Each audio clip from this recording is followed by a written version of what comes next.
Not everyone is given an equal opportunity, but what we are all given is the opportunity to better ourselves and do better than we did yesterday.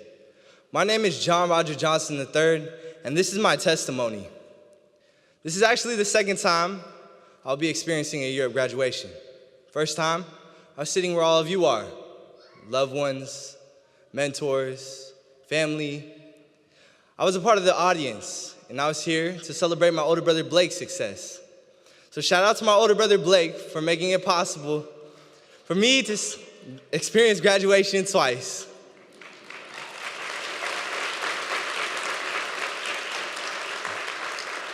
Because the success of Year Up doesn't just come from our own, but it comes from those who came before us and who come after us. Growing up, me and my siblings come from broken homes. Me and my sister didn't have much. We struggled many nights. I remember one night we didn't have anything to eat, so me and her split a McChicken between the both of us. We were struggling hard. That night I held my baby sister as she cried, wishing we had more food, wishing my father was still here, wishing we could be happy as a family. And seeing my sister feel so much pain at a young age devastated me.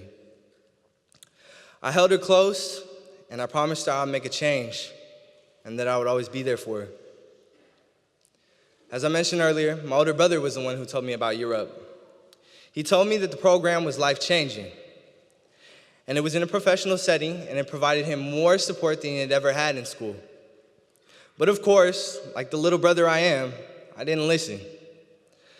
I ignored the hints, I ignored the opportunities, and I told myself the program wasn't for me. Looking back, we can all see I was wrong. It wasn't until I worked 7 days straight as a parking lot attendant, where I was being talked down to and making $11 an hour, that I realized I needed a lifestyle change. I called my older brother and immediately see if he could connect me to somebody at Year Up. The next day, I got a call from Rio and quickly rushed through the application process to see what you're in front of right now. Year Up Puget Sound's Class 13. During my first week of the program, I had a mixture of emotions swell up inside of me. I was excited, nervous, happy, sad. I remember the first day, the room was cold, the ceilings were low, and the seats were up against the wall, so it created a circle, leaving an empty space in the middle. It was cramped, so we could fit the community I would soon be a part of. And as I sat next to these strangers, I thought to myself, is this me? Is it gonna be worth being broke for next year? Is my shirt tucked in? Oh yeah, that dress code. I remember sitting down, watching this guy with long curly hair walk into the room. He had this very intimidating look on his face, like a bear just waking up from a nap. See, we would later know him as Cedric Domes, our program manager and Year Up alum. See, when Cedric spoke, you felt emotion and passion in every word he said. See, Cedric never told us what we wanted to hear. No, never that. He told us what we needed to hear. He told me that I should understand how short life is and how I needed to take responsibility. He inspired me to be a leader in my class and live up to the fullest potential. My peers would always tell me of how much an impact I had on them and how my support kept the community strong when they wanted to give up. When my peers chose me for the award of class leader, I realized what I wanted. I wanted to be the leader that my peers saw. I wanted to be someone genuine, authentic, and supportive for the well-being and success of others. I wanted to be a servant leader. And after 21 weeks of learning in the classroom, I earned an internship at Pacific Medical Center. The IT world is a fast-paced environment.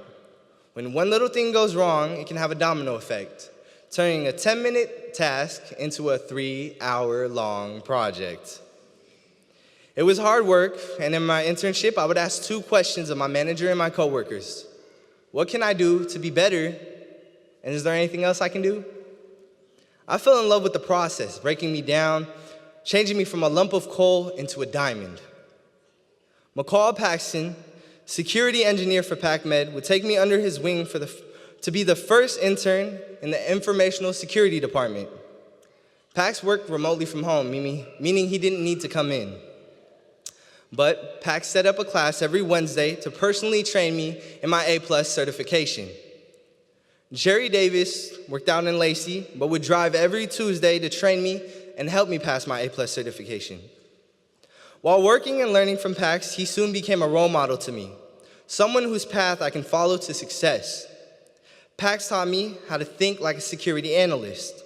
And on my last day of internship, Pax took me aside and gave me 2 things. Pax says to me, "You ever notice that the really good tech people aren't very good at communicating with people? And the people who run all the tech people are really good with people, but aren't so tech savvy? You have the ability to do both." This book was passed down to me by my mentor, and I want to pass it down to you. The second thing he gave me was a laptop. And as he pulled it out, he said, "Last night I uploaded Ubuntu. I know you don't have your own laptop, so I wanted to give you this. This has everything you need to start off towards a successful cybersecurity career."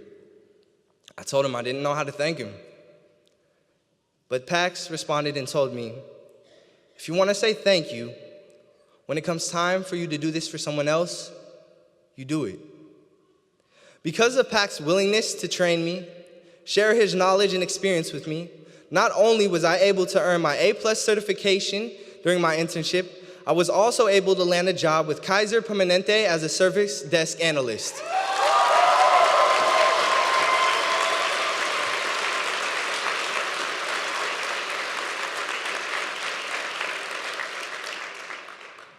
Growing up, I found myself looking up to the most authentic and genuine of people. And for the rest of my life, I want to follow Pax's message to me. I want to provide leadership and mentorship to those younger than me. I want to be a servant leader who is authentic, genuine, and as present to the people around me. In remaining authentic, I want to share with you a part of my testimony in my most genuine voice. Congratulations, we can all finally say that we made it, a $600 stipend, hard work, and a little patience.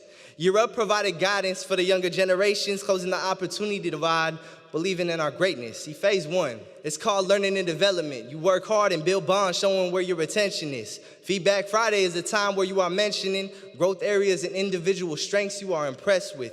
Phase 2, it's called internship. You might not be happy with your seat, but it's something you work with.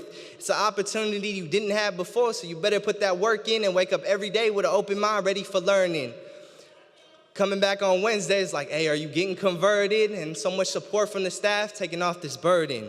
And phase 3, this is where I say thank you for all the support and the love. When I wanted to give up, y'all didn't let me give up.